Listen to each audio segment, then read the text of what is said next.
الحمد للہ رب العالمین والصلاة والسلام علی سید الانبیاء والمرسلین اما بعد فاعوذ باللہ من الشیطان الرجیم بسم اللہ الرحمن الرحیم۔ سبق نمبر 77 تفسیر خزائن العرفان پارہ 18واں سورۃ المؤمنون آیت نمبر 93 کے ترجمہ قرآن کنز الایمان مع تفسیر خزائن العرفان پڑھنے کی سعادت پا رہا ہوں۔ آپ بغور سماعت فرمائیں اور خوب علم دین حاصل فرمائیں۔ تم عرض کرو کہ اے میرے رب، اگر تو مجھے دکھائے وہ عذاب جو انہیں وعدہ دیا جاتا ہے تو اے میرے رب مجھے ان ظالموں کے ساتھ نہ کرنا اور ان کا قرین اور ساتھی نہ بنانا۔ یہ دعا بطریق تواضع و اظہار عبدیت ہے، باوجود کہ معلوم ہے کہ اللہ تعالیٰ آپ کو ان کا قرین و ساتھی نہ کرے گا۔ اسی طرح انبیاء معصومین استغفار کیا کرتے ہیں، باوجود کہ انہیں اپنی مغفرت اور اکرام خداوندی کا علم یقینی ہوتا ہے۔ یہ سب بطریق تواضع و اظہار بندگی ہے، اور بے شک ہم قادر ہیں کہ تمہیں دکھا دیں جو انہیں وعدہ دے رہے ہیں۔ یہ جواب ہے ان کفار کا جو عذاب موعود کا انکار کرتے اور اس کی ہنسی اڑاتے تھے۔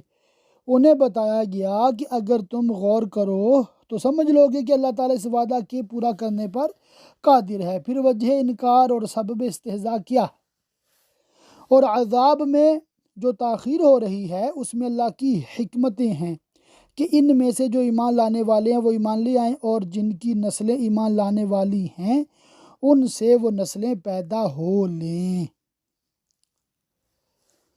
سب سے اچھی بھلائی سے برائی کو دفع کرو۔ اس جملہ جمیلہ کے معنی بہت وسیع ہیں۔ اس کے یہ معنی بھی ہیں کہ توحید جو اعلیٰ بہتری ہے اس سے شرک کی برائی کو دفع فرمائیے، اور یہ بھی کہ طاعت و تقوی کو رواج دے کر معصیت و گناہ کی برائی دفع کیجیے، اور یہ بھی کہ اپنے مکارم اخلاق سے خطا کاروں پر اس طرح عفو و رحمت فرمائیے جس سے دین میں کوئی سستی نہ ہو۔ ہم خوب جانتے ہیں جو باتیں یہ بناتے ہیں۔ اس کی تفسیر میں ہے اللہ اور اس کے رسول کی شان میں تو ہم اس کا بدلہ دیں گے۔ اور تم عرض کرو کہ اے میرے رب تیری پناہ شیاطین کے وسوسوں سے جن سے وہ لوگوں کو فریب دے کر معاصی اور گناہوں میں مبتلا کرتے ہیں، اور اے میرے رب تیری پناہ کہ وہ میرے پاس آئیں یہاں تک کہ جب ان میں کسی کو موت آئے، یعنی کافر وقت موت تک تو اپنے کفر و سرکشی اور خدا اور رسول کی تکذیب اور مرنے کے بعد زندہ کیے جانے کے انکار پر مصر رہتا ہے،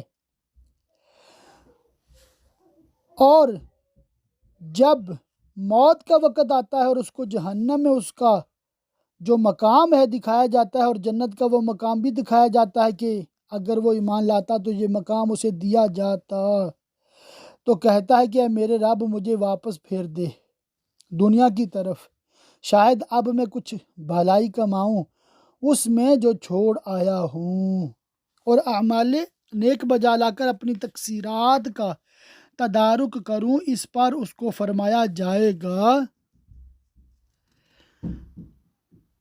ہشت، یعنی ہرگز نہیں، یہ تو ایک بات ہے جو وہ اپنے منہ سے کہتا ہے، حسرت و ندامت سے یہ ہونے والی نہیں اور اس کا کچھ فائدہ نہیں۔ اور ان کے آگے ایک آڑ ہے جو انہیں دنیا کی طرف واپس ہونے سے مانے ہے، اور وہ موت ہے۔ بعض مفسرین نے کہا کہ برزخ وقت موت سے وقت بعث تک کی مدت کو کہتے ہیں، اس دن تک جس میں اٹھائے جائیں گے۔ تو جب سور پھونکا جائے گا پہلی مرتبہ جس کو نفخہ اولا کہتے ہیں، جیسا کہ حضرت ابن عباس رضی اللہ تعالیٰ عنہما سے مروی ہے، تو نہ ان میں رشتے رہیں گے جس پر دنیا میں فخر کیا کرتے تھے، اور آپس کے نسبی تعلقات منقطع ہو جائیں گے اور قرابت کی محبتیں باقی نہ رہیں گی، اور یہ حال ہوگا کہ آدمی اپنے بھائی اور ماں اور باپ اور بیوی یعنی وائف اور بیٹوں سے بھاگے گا، اور نہ ایک دوسرے کی بات پوچھے جیسے کہ دنیا میں پوچھتے تھے، کیونکہ ہر ایک اپنے ہی حال میں مبتلا ہوگا۔ پھر دوسری بار سور پھونکا جائے گا اور بعد حساب لوگ ایک دوسرے کا حال دریافت کریں گے، تو جن کی تولیں اعمال صالحہ اور نیکیوں سے بھاری ہوئیں وہی مراد کو پہنچے، اور جن کی تولیں ہلکی پڑیں نیکیاں نہ ہونے کے باعث اور وہ کفار ہیں، وہی ہے جنہوں نے اپنی جانیں گھاٹے میں ڈالی ہمیشہ دوزخ میں رہیں گے، ان کے منہ پر آگ لپٹ مارے گی اور وہ اس میں منہ چڑھائے ہوں گے۔ ترمذی کی حدیث میں ہے کہ آگ ان کو بھون ڈالے گی اور اوپر کا ہونٹ سکڑ کر نصف سر تک پہنچے گا اور نیچے کا ناف تک لٹک جائے گا، دانت کھلے رہ جائیں گے، خدا کی پناہ۔ اور ان سے فرمایا جائے گا، کیا تم پر میری آیتیں نہ پڑھی جاتی تھیں دنیا میں تو تم انہیں جھٹلاتے تھے؟ کہیں گے، اے رب ہم پر ہماری بدبختی غالب آئی اور ہم گمراہ لوگ تھے، اے ہمارے رب ہم کو دوزخ سے نکال دے، پھر اگر ہم ویسے ہی کریں تو ہم ظالم ہیں۔ ترمذی کی حدیث میں ہے کہ دوزخی لوگ جہنم کے داروغہ مالک کو 40 برس تک پکارتے رہیں گے، اس کے بعد وہ کہے گا کہ تم جہنم ہی میں پڑے رہو گے، پھر وہ پروردگار کو پکاریں گے اور کہیں گے، اے رب ہمیں دوزخ سے نکال، اور یہ پکار ان کی دنیا سے دونی عمر کی مدت تک جاری رہے گی۔ اس کے بعد انہیں یہ جواب دیا جائے گا جو اگلی آیت میں ہے۔ اور دنیا کی عمر کتنی ہے؟ اس میں کئی قول ہیں، بعض نے کہا کہ دنیا کی عمر 7000 برس ہے، بعض نے کہا 12,000 برس، بعض نے کہا 3,60,000 برس، واللہ تعالی اعلم۔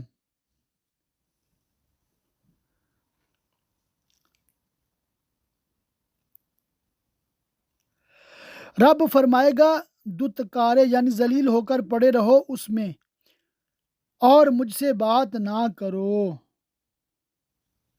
اب ان کی امیدیں منقطع ہو جائیں گی اور یہ اہل جہنم کا آخر کلام ہوگا، پھر اس کے بعد انہیں کلام کرنا نصیب نہ ہوگا، روتے چیختے ڈکراتے یعنی چلاتے بھونکتے رہیں گے۔ بے شک میرے بندوں کا ایک گروہ کہتا تھا، اے ہمارے رب ہم ایمان لائے، تو ہمیں بخش دے اور ہم پر رحم کر، اور تو سب سے بہتر رحم کرنے والا ہے، تو تم نے انہیں ڈھٹا بنا لیا۔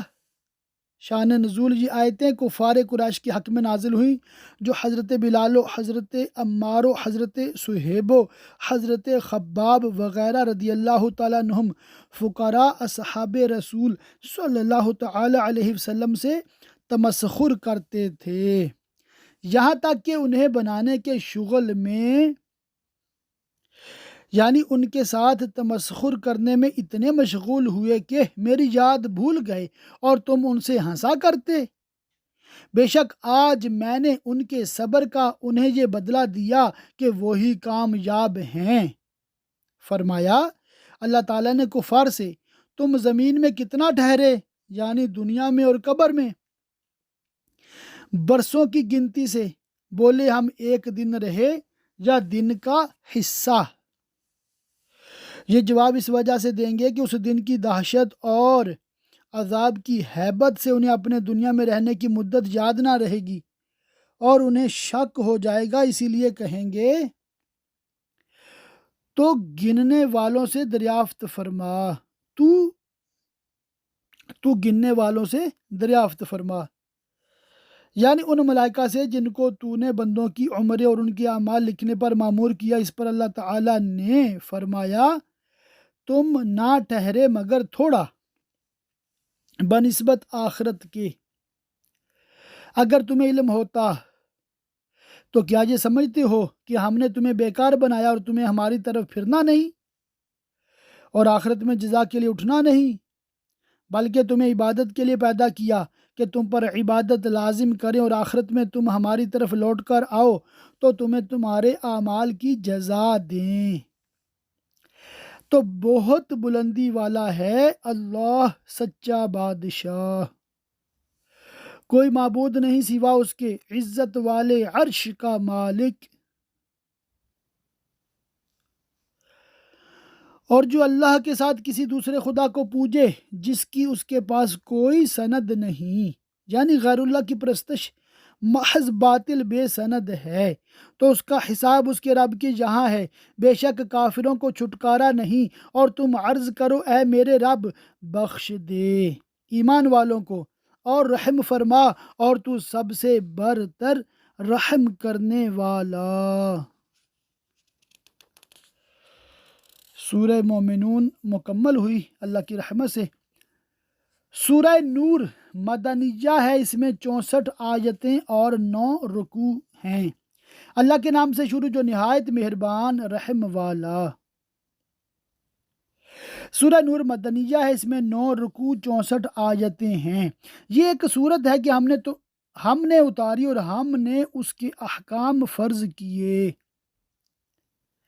اور ان پر عمل کرنا بندوں پر لازم کیا، اور ہم نے اس میں روشن آیتیں نازل فرمائی کہ تم دھیان کرو۔ جو عورت بدکار ہو اور جو مرد، تو ان میں ہر ایک کو 100 کوڑے لگاؤ۔ یہ خطاب حکام کو ہے کہ جس مرد یا عورت سے زنا سرزد ہو اس کی حد یہ ہے کہ اس کے 100 کوڑے لگاؤ۔ یہ حد حر غیر محسن یعنی آزاد کموارے کی ہے، کیونکہ حر محسن جو ہے یعنی آزاد شادی شدہ کا حکم یہ ہے کہ اس کو رجم کیا جائے، جیسا کہ حدیث شریف میں وارد ہے کہ ماعز رضی اللہ تعالیٰ عنہ کو بحکم نبی کریم صلی اللہ تعالیٰ علیہ وسلم رجم کیا گیا۔ اور محسن وہ آزاد مسلمان ہے جو مکلف ہو اور نکاح صحیح کے ساتھ صحبت کر چکا ہو، خواہ ایک ہی مرتبہ ایسے شخص سے زنا ثابت ہو تو رجم کیا جائے گا، اور اگر ان میں سے ایک بات بھی نہ ہو، مثلا حر نہ ہو یعنی آزاد نہ ہو، یا مسلمان نہ ہو، یا عاقل بالغ نہ ہو، یا اس نے کبھی اپنی بیوی یعنی وائف کے ساتھ صحبت نہ کی ہو، یا جس کے ساتھ کی ہو اس کے ساتھ نکاح فاسد ہوا ہو، تو یہ سب غیر محسن میں داخل ہیں، اور ان سب کا حکم کوڑے مارنا ہے۔ مسائل: مرد کو کوڑے لگانے کے وقت کھڑا کیا جائے گا اور اس کے تمام کپڑے اتار دیے جائیں سوا تہبند کے، اور اس کے تمام بدن پر کوڑے لگائے جائیں سوائے سر، چہرے اور شرمگاہ کے۔ کوڑے اس طرح لگائے جائیں کہ الم یعنی درد گوشت تک نہ پہنچے، اور کوڑا متوسط درجہ کا ہو، اور عورت کو کوڑے لگانے کے وقت کھڑا نہ کیا جائے، نہ اس کے کپڑے اتارے جائیں، البتہ اگر پوستین یعنی چمڑے کا جبہ یا روئی دار کپڑے پہنے ہوئے ہو تو اتار دیے جائیں۔ یہ حکم حر اور حرہ کا ہے، یعنی آزاد مرد و عورت کا ہے، یعنی آزاد مرد اور عورت کا، اور باندی غلام کی حد اس سے نصف یعنی 50 کوڑے ہیں، جیسا کہ سورہ نساء میں مذکور ہو چکا۔ ثبوت زنا یا تو 4 مردوں کی گواہیوں سے ہوتا ہے، یا زنا کرنے والے کے 4 مرتبہ اقرار کر لینے سے۔ پھر بھی امام بار بار سوال کرے گا اور دریافت کرے گا کہ زنا سے کیا مراد ہے، کہاں کیا، کس سے کیا، کب کیا۔ اگر ان سب کو بیان کر دیا تو زنا ثابت ہوگا، ورنہ نہیں، اور گواہوں کو صراحتاً اپنا معائنہ بیان کرنا ہوگا، بغیر اس کے ثبوت نہ ہوگا۔ لواطت زنا میں داخل نہیں، لہٰذا اس فعل سے حد واجب نہیں ہوتی، لیکن تعزیر واجب ہوتی ہے، اور اس تعزیر میں صحابہ رضی اللہ تعالیٰ عنہم کے چند قول مروی ہیں: آگ میں جلا دینا، غرق کر دینا، بلندی سے گرانا اور اوپر سے پتھر برسانا، فاعل و مفعول دونوں کا ایک ہی حکم ہے۔ اور تمہیں ان پر ترس نہ آئے اللہ کے دین میں، یعنی حدود کے پورا کرنے میں کمی نہ کرو اور دین میں مضبوط اور متصلب یعنی سختی سے کاربند رہو۔ اگر تم ایمان لاتے ہو اللہ اور پچھلے دن پر، اور چاہیے کہ ان کی سزا کے وقت مسلمانوں کا ایک گروہ حاضر ہو تاکہ عبرت حاصل ہو۔ بدکار مرد نکاح نہ کرے مگر بدکار عورت یا شرک والی سے، اور بدکار عورت سے نکاح نہ کرے مگر بدکار مرد یا مشرک۔ تفسیر میں ہے کیونکہ خبیث کا میلان خبیث ہی کی طرف ہوتا ہے، نیکوں کو خبیثوں کی طرف رغبت نہیں ہوتی۔ شان نزول: مہاجرین میں بعضے بالکل نادار تھے، نہ ان کے پاس کچھ مال تھا، نہ ان کا کوئی عزیز قریب تھا، اور بدکار مشرکہ عورتیں دولت مند اور مالدار تھیں۔ یہ دیکھ کر کسی مہاجر کو خیال آیا کہ اگر ان سے نکاح کر لیا جائے تو ان کی دولت کام میں آئے گی۔ سید عالم صلی اللہ تعالی علیہ وسلم سے انہوں نے اس کی اجازت چاہی، اس پر یہ آیت کریمہ نازل ہوئی اور انہیں اس سے روک دیا گیا۔ اور یہ کام یعنی بدکاروں سے نکاح ایمان والوں پر حرام ہے۔ ابتدائی اسلام میں زانیہ سے نکاح کرنا حرام تھا، بعد میں آیت وَانکِحُوا الْأَیَامَ مِنکُم سے منسوخ ہو گیا۔ اور جو پارسا عورتوں کو عیب لگائیں پھر 4 گواہ معائنہ کے نہ لائیں تو انہیں 80 کوڑے لگاؤ اور ان کی کوئی گواہی کبھی نہ مانو۔ اس آیت سے چند مسائل ثابت ہوئے۔ مسئلہ 1، جو شخص کسی پارسا مرد یا عورت کو زنا کی تہمت لگائے اور اس پر 4 معائنہ کے گواہ پیش نہ کر سکے تو اس پر حد واجب ہو جاتی ہے، 80 کوڑے۔ آیت میں محصنات کا لفظ خصوص واقعہ کے سبب سے وارد ہوا یا اس لیے کہ عورتوں کو تہمت لگانا کثیر الوقوع ہے۔ مسئلہ 2، اور ایسے لوگ جو زنا کے تہمت میں سزا یاب ہوں اور ان پر حد جاری ہو چکی ہو، مردود الشہادت ہو جاتے ہیں، کبھی ان کی گواہی مقبول نہیں ہوتی۔ پارسا سے مراد وہ ہیں جو مسلمان، مکلف، آزاد اور زنا سے پاک ہوں۔ مسئلہ 3، زنا کی شہادت کا نصاب 4 گواہ ہیں۔ مسئلہ 4، حد قذف مطالبہ پر مشروط ہے، جس پر تہمت لگائی گئی ہے اگر وہ مطالبہ نہ کرے تو قاضی پر حد کرنا لازم نہیں۔ مسئلہ 5، مطالبہ کا حق اسی کو ہے جس پر تہمت لگائی گئی ہے، اگر وہ زندہ ہو، اور اگر مر گیا ہو تو اس کے بیٹے پوتے کو بھی ہے۔ مسئلہ 6، غلام اپنے مولا پر اور بیٹا باپ پر قذف یعنی اپنی ماں یا ماں پر زنا کی تہمت لگانے کا دعویٰ نہیں کر سکتا۔ مسئلہ 7، قذف کے الفاظ یہ ہیں کہ وہ صراحتاً کسی کو یا زانی کہے، یا یہ کہے کہ تو اپنے باپ سے نہیں ہے، یا اس کے باپ کا نام لے کر کہے کہ تو فلاں کا بیٹا نہیں ہے، یا اس کو زانیہ کا بیٹا کہہ کر پکارے اور ہو اس کی ماں پارسا، تو ایسا شخص قاذف ہو جائے گا اور اس پر تہمت کی حد آئے گی۔ مسئلہ 8، اگر غیر محسن کو زنا کی تہمت لگائی، مثلا کسی غلام کو یا کافر کو یا ایسے شخص کو جس کا کبھی زنا کرنا ثابت ہو، تو اس پر حد قذف قائم نہ ہوگی بلکہ اس پر تعزیر واجب ہوگی، اور یہ تعزیر 3 سے 39 تک حسب تجویز حاکم شرع کوڑے لگانا ہے۔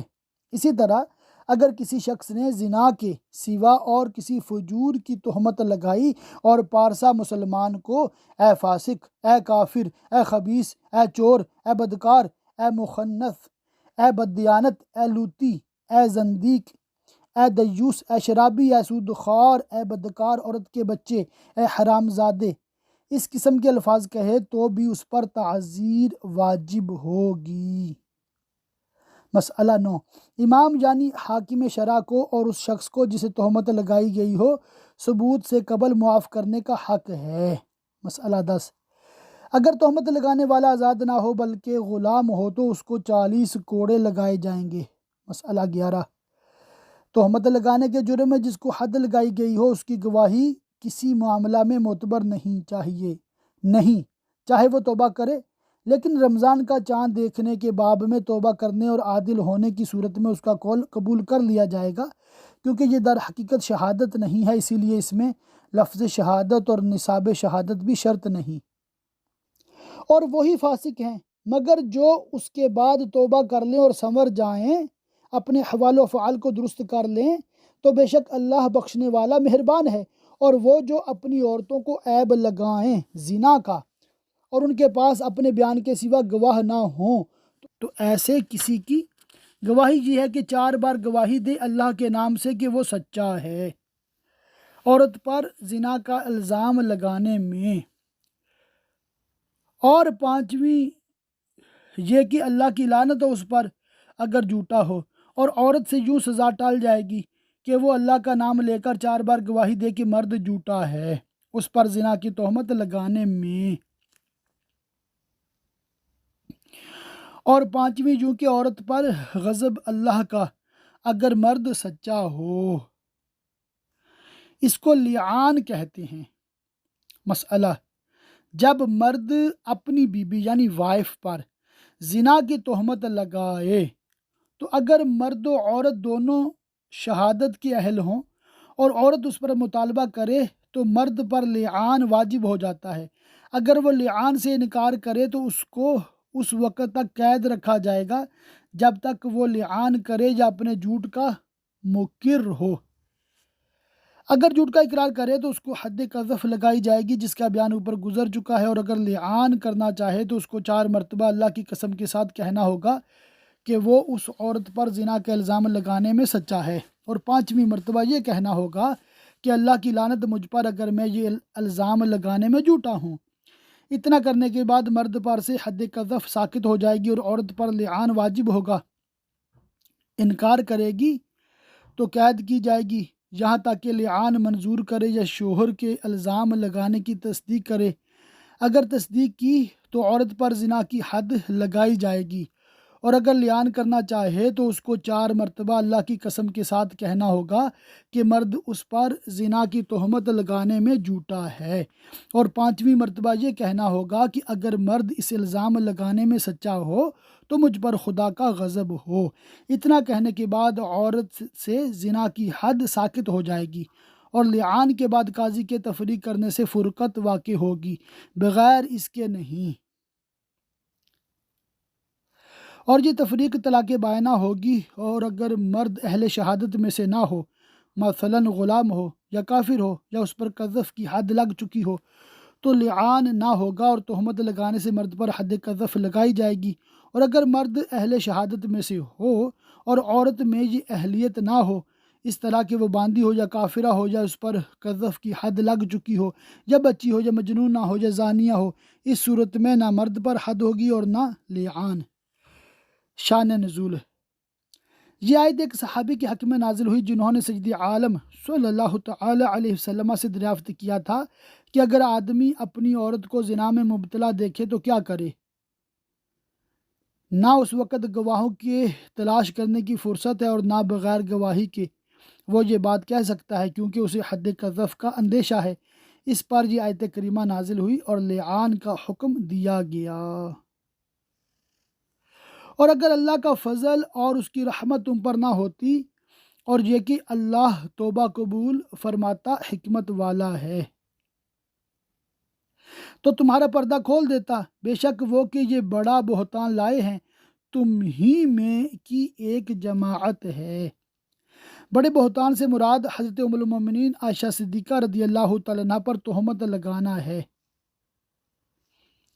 5 ہجری غزوہ بنی مستلق سے واپسی کے وقت قافلہ قریب مدینہ ایک پڑاؤ پر ٹھہرا، تو ام المومنین حضرت عائشہ صدیقہ رضی اللہ تعالیٰ عنہ ضرورت کے لیے کسی گوشہ میں تشریف لے گئیں۔ وہاں ہار آپ کا ٹوٹ گیا، اس کی تلاش میں مصروف ہو گئیں۔ ادھر قافلہ نے کوچ کیا اور آپ کا محمل یعنی کجاوا شریف اونٹ پر کس دیا، اور انہیں یہی خیال رہا کہ ام المومنین اس میں ہیں۔ قافلہ چل دیا، آپ آ کر قافلہ کی جگہ بیٹھ گئیں اور آپ نے خیال کیا کہ میری تلاش میں قافلہ ضرور واپس ہوگا۔ قافلہ کے پیچھے پڑی گری چیز اٹھانے کے لیے ایک صاحب رہا کرتے تھے۔ اس موقع پر حضرت صفوان اس کام پر تھے۔ جب وہ آئے اور انہوں نے آپ کو دیکھا تو بلند آواز سے انا للہ و انا الیہ راجعون پکارا۔ آپ نے کپڑے سے پردہ کر لیا، انہوں نے اپنی اونٹنی بٹھائی، آپ اس پر سوار ہو کر لشکر میں پہنچیں۔ منافقین سیاہ باطن نے اوہام میں فاسدہ پھیلائے اور آپ کی شان میں بدگوئی شروع کی۔ بعض مسلمان بھی ان کے فریب میں آ گئے اور ان کی زبان سے بھی کوئی کلمہ بیجا سرزد ہوا۔ ام المومنین بیمار ہو گئیں اور 1 ماہ تک بیمار رہیں۔ اس زمانہ میں انہیں اطلاع نہ ہوئی کہ ان کی نسبت منافقین کیا بک رہے ہیں۔ ایک روز ام مستح سے انہیں یہ خبر معلوم ہوئی اور اس سے آپ کا مرض اور بڑھ گیا اور اس صدمہ میں اس طرح روئیں کہ آپ کا آنسو نہ تھمتا تھا اور نہ ایک لمحہ کے لیے نیند آتی تھی۔ اس حال میں سید عالم صلی اللہ تعالیٰ علیہ وسلم پر وحی نازل ہوئی اور حضرت ام المومنین کی طہارت میں یہ آیتیں اتریں اور آپ کا شرف و مرتبہ اللہ تعالیٰ نے اتنا بڑھایا کہ قرآن کریم کی بہت سی آیات میں آپ کی طہارت و فضیلت بیان فرمائی گئی۔ اس دوران میں سید عالم صلی اللہ تعالیٰ علیہ وسلم نے برسر منبر بقسم فرما دیا تھا، مجھے اپنے اہل کی پاکی و خوبی بالیقین معلوم ہے، تو جس شخص نے ان کے حق میں بدگوئی کی ہے اس کی طرف سے میرے پاس کون معذرت پیش کر سکتا ہے۔ حضرت عمر رضی اللہ تعالیٰ عنہ نے فرمایا کہ منافقین بالیقین جھوٹے ہیں، ام المومنین بالیقین پاک ہیں۔ اللہ تعالیٰ نے سید عالم صلی اللہ تعالیٰ علیہ وسلم کے جسم پاک کو مکھی کے بیٹھنے سے محفوظ رکھا کہ وہ نجاستوں پر بیٹھتی ہے۔ کیسے ہو سکتا ہے کہ وہ آپ کو بد عورت کی صحبت سے محفوظ نہ رکھے؟ حضرت عثمان غنی رضی اللہ تعالیٰ عنہ نے بھی اس طرح آپ کی طہارت بیان کی اور فرمایا کہ اللہ تعالیٰ نے آپ کا سایہ زمین پر نہ پڑنے دیا تاکہ اس سایہ پر کسی کا قدم نہ پڑے، تو جو پروردگار آپ کے سایہ کو محفوظ رکھتا ہے کس طرح ممکن ہے کہ وہ آپ کے اہل کو محفوظ نہ فرمائے۔ حضرت علی مرتضیٰ رضی اللہ تعالیٰ عنہ نے فرمایا کہ 1 جوں کا خون لگنے سے پروردگار عالم نے آپ کو نعلین اتار دینے کا حکم دیا۔ جو پروردگار آپ کی نعل شریف کی اتنی سی آلودگی کو گوارا نہ فرمائے، ممکن نہیں کہ وہ آپ کے اہل کی آلودگی گوارا کرے۔ اس طرح بہت سے صحابہ اور بہت سی صحابیات نے قسمیں کھائیں۔ آیت نازل ہونے سے قبل ہی حضرت ام المومنین کی طرف سے قلوب مطمئن تھے۔ آیت کے نزول نے ان کا عز و شرف اور زیادہ کر دیا تو بدگویوں کی بدگوئی اللہ اور اس کے رسول اور صحابہ کبار کے نزدیک باطل ہے اور بدگوئی کرنے والوں کے لیے سخت ترین مصیبت ہے۔ اسے اپنے لیے برا نہ سمجھو بلکہ وہ تمہارے لیے بہتر ہے کہ اللہ تبارک و تعالیٰ تمہیں اس پر جزا دے گا اور حضرت ام المومنین کی شان اور ان کی براعت ظاہر فرمائے گا۔ چنانچہ اس براعت میں اس نے 18 آیتیں نازل فرمائیں۔ ان میں ہر شخص کے لیے وہ گناہ ہے جو اس نے کمایا، یعنی بقدر اس کے عمل کے، کہ کسی نے طوفان اٹھایا، کسی نے بہتان اٹھانے والے کی زبانی موافقت کی، کوئی ہنس دیا، کسی نے خاموشی کے ساتھ سن ہی لیا۔ جس نے جو کیا اس کا بدلہ پائے گا۔ اور ان میں وہ جس نے سب سے بڑا حصہ لیا کہ اپنے دل سے یہ طوفان گھڑا اور اس کو مشہور کرتا پھرا، اور وہ عبداللہ بن ابی بن سلول منافق ہے، اس کے لیے بڑا عذاب ہے۔ آخرت میں مروی ہے کہ ان بہتان لگانے والوں پر بحکم رسول کریم صلی اللہ تعالی علیہ وآلہ وسلم حد قائم کی گئی اور 80 کوڑے لگائے گئے۔ کیوں نہ ہوا جب تم نے اسے سنا تھا کہ مسلمان مردوں اور مسلمان عورتوں نے اپنوں پر نیک گمان کیا ہوتا، کیونکہ مسلمان کو یہی حکم ہے کہ مسلمان کے ساتھ نیک گمان کرے اور بدگمانی ممنوع ہے۔ بعض گمراہ بے باک یہ کہہ کر گزرتے ہیں کہ سید عالم صلی اللہ تعالیٰ علیہ وسلم کو معاذ اللہ اس معاملہ میں بدگمانی ہو گئی تھی۔ وہ مفتری کذاب ہیں اور شان رسالت میں ایسے کلمہ کہتے ہیں جو مومنین کے حق میں بھی لائق نہیں ہے۔ اللہ تعالیٰ مومنین سے فرماتا ہے کہ تم نے نیک گمان کیوں نہ کیا، تو کیسے ممکن تھا کہ رسول کریم صلی اللہ تعالیٰ علیہ وسلم بدگمانی کرتے؟ اور حضور کی نسبت بدگمانی کا لفظ کہنا بڑی سیاہ باطنی ہے، خاص کر ایسی حالت میں جب کہ بخاری شریف کی حدیث میں ہے کہ حضور نے بقسم فرمایا کہ میں جانتا ہوں کہ میرے اہل پاک ہیں، جیسا کہ اوپر مذکور ہو چکا مسئلہ۔ اس سے معلوم ہوا کہ مسلمان پر بدگمانی کرنا ناجائز ہے، اور جب کسی نیک شخص پر تہمت لگائی جائے تو بغیر ثبوت مسلمان کو اس کی موافقت اور تصدیق کرنا روا نہیں۔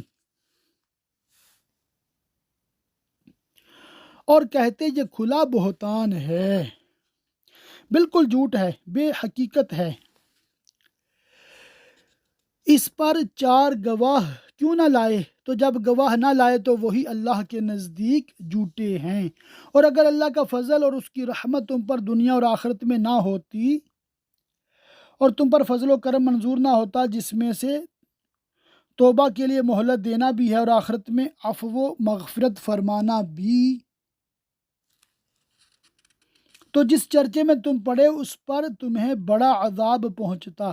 جب تم ایسی بات اپنی زبانوں پر ایک دوسرے سے سن کر لاتے تھے اور اپنے منہ سے وہ نکالتے تھے جس کا تمہیں علم نہیں، اور اسے سہل سمجھتے تھے اور خیال کرتے تھے کہ اس میں بڑا گناہ نہیں، اور وہ اللہ کے نزدیک بڑی بات ہے، جرم عظیم ہے۔ اور کیوں نہ ہوا جب تم نے سنا تھا کہا ہوتا کہ ہمیں نہیں پہنچتا کہ ایسی بات کہیں، یہ ہمارے لیے روا نہیں کیونکہ ایسا ہو ہی نہیں سکتا۔ الہی پاکی ہے تجھے اس سے کہ تیرے نبی کی حرم کو فجور کی آلودگی پہنچے۔ مسئلہ یہ ممکن ہی نہیں کہ کسی نبی کی بیوی بدکار ہو سکے، اگرچہ اس کا مبتلا کفر ہونا ممکن ہے، کیونکہ انبیاء کفار کی طرف مبعوث ہوتے ہیں، تو ضروری ہے کہ جو چیز کفار کے نزدیک بھی قابل نفرت ہو اس سے وہ پاک ہوں، اور ظاہر ہے کہ عورت کی بدکاری ان کے نزدیک قابل نفرت ہے۔ یہ بڑا بہتان ہے۔ اللہ تمہیں نصیحت فرماتا ہے کہ اب کبھی ایسا نہ کہنا اگر ایمان رکھتے ہو، اور اللہ تمہارے لیے آیتیں صاف بیان فرماتا ہے، اور اللہ علم و حکمت والا ہے۔ وہ لوگ جو چاہتے ہیں کہ مسلمانوں میں برا چرچا پھیلے ان کے لیے دردناک عذاب ہے، دنیا یعنی اس جہان میں، اور وہ حد قائم کرنا ہے، چنانچہ ابن ابی اور حسان اور مصطح کے حد لگائی گئی، اور آخرت میں دوزخ اگر بے توبہ مر جائیں، اور اللہ جانتا ہے دلوں کے راز اور باطن کے احوال، اور تم نہیں جانتے۔ اور اگر اللہ کا فضل اور اس کی رحمت تم پر نہ ہوتی، اور یہ کہ اللہ تم پر نہایت مہربان مہر والا ہے، تو تم اس کا مزہ چکھتے اور عذاب الہی تمہیں مہلت نہ دیتا۔ اللہ تعالیٰ کی بارگاہ میں دعا اللہ پاک ہمیں خوب علم دین سیکھنے، سمجھنے، یاد رکھنے، عمل کرنے اور دوسروں تک پہنچاتے رہنے کی توفیق رفیق مرحمت فرمائے، آمین بجاہ النبی الامین وصلی اللہ تعالی علیہ وآلہ وصحبہ وبارک وسلم۔